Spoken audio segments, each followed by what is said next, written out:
Buenas tardes, compañeros y docentes. Mi nombre es Lianet Delgado, soy estudiante de Psicología de la Universidad Técnica Particular de Loja. El día de hoy voy a exponer mis ideas y compartir algunas ideas de algunos autores acerca de los principios, reglas y normas psicoéticas y las implicaciones éticas en el ámbito profesional que éstas pueden tener, además de dar las conclusiones, mis conclusiones y mis recomendaciones.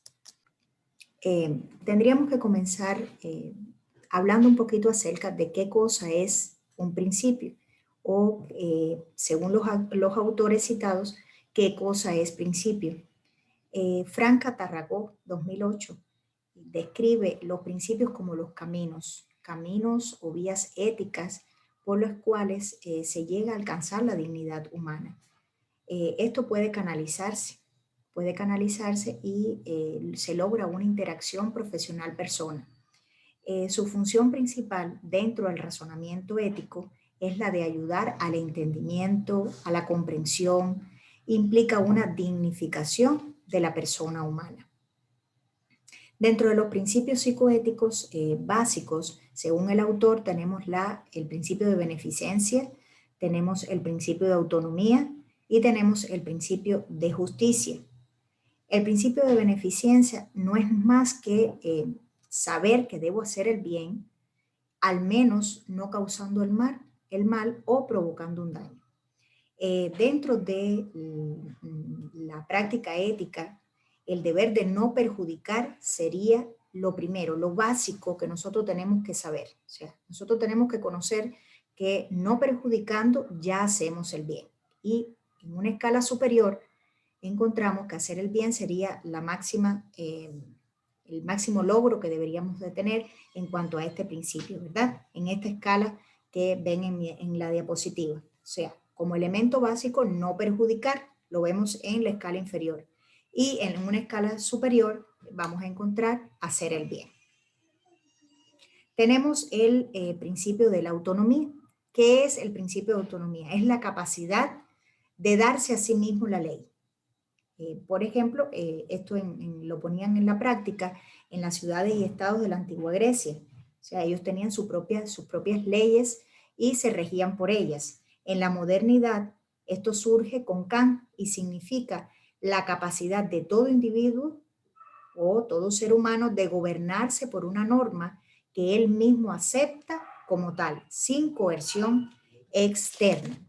Si vamos a un ejemplo de este planteamiento, o sea, de cómo vemos este principio de autonomía en la vida del profesional de la psicología, por ejemplo, cuando nosotros, en el caso del paciente, se le explica las condiciones en las que vamos a realizar el tratamiento y este paciente va a aceptar o no estas condiciones.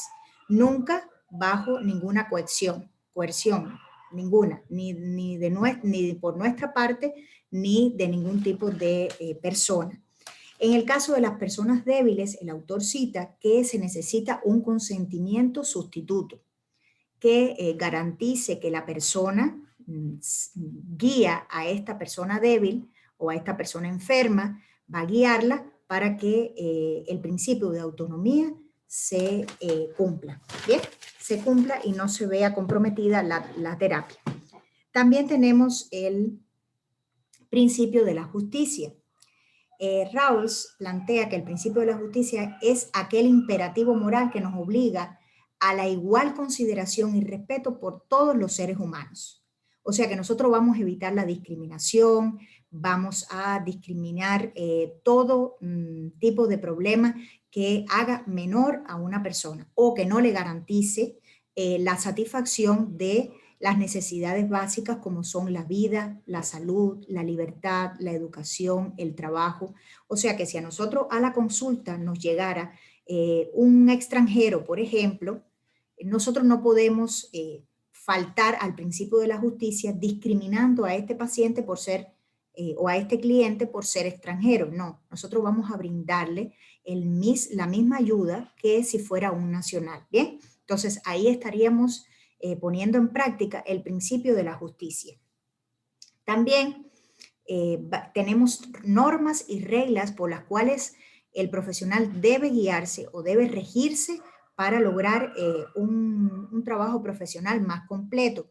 Las normas o reglas básicas son como las condiciones imprescindibles para que los principios puedan ponerse en práctica. Esto el mismo autor, Franca Tarragó, lo expresa en su texto editado en 2008. Y él plantea también que las 3 reglas éticas fundamentales son la confidencialidad, la veracidad y la fidelidad. La regla de la confidencialidad se relaciona con conceptos tales como confianza, respeto, seguridad, intimidad y privacidad. Implica la protección de toda información considerada secreta, comunicada entre personas. El derecho que tiene cada persona de controlar la información referente a sí misma cuando la comunica bajo la promesa implícita o explícita de que será mantenida en secreto.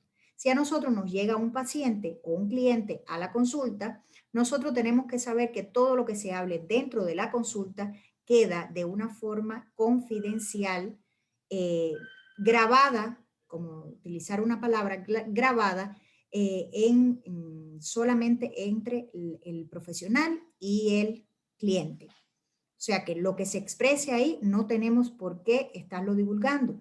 Por ejemplo, hay casos en que el paciente refiere que ha sentido la necesidad de serle infiel a su esposo o a su esposa.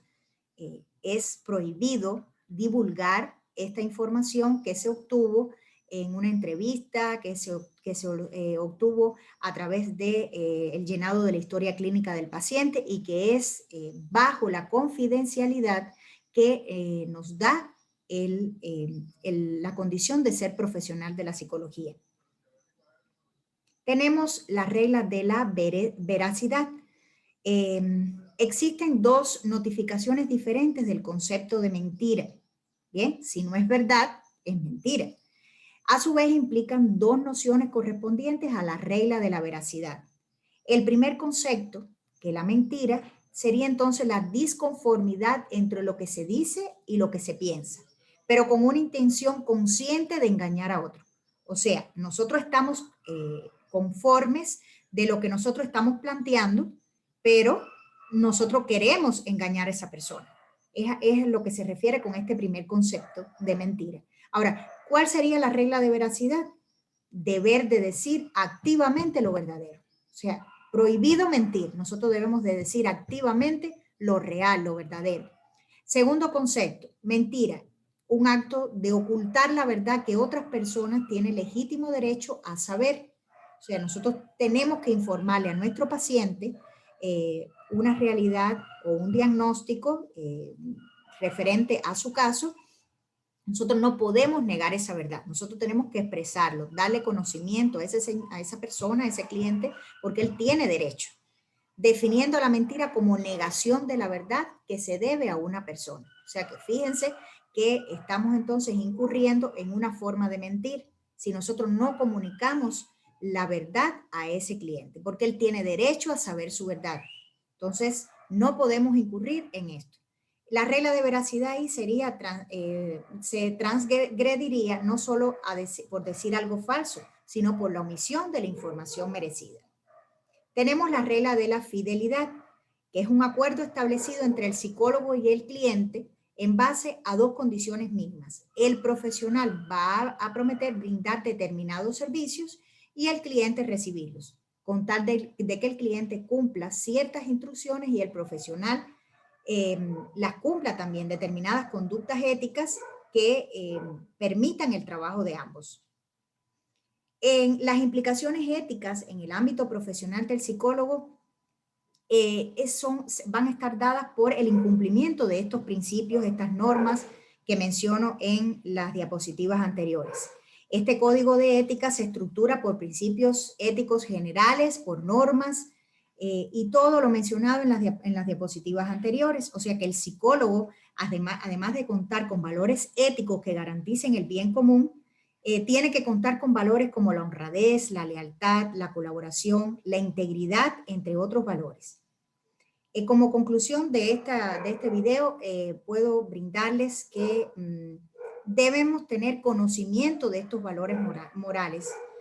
No es un secreto que el cliente y la sociedad en general perciben a la psicología y a su profesional como los protagonistas que pueden enseñarles el camino perdido, guiarlos o simplemente adquirir una información que omitió por diversas razones. Así que tenemos el compromiso moral fuerte que no solo se refuerza en la universidad, sino también que viene desde el hogar.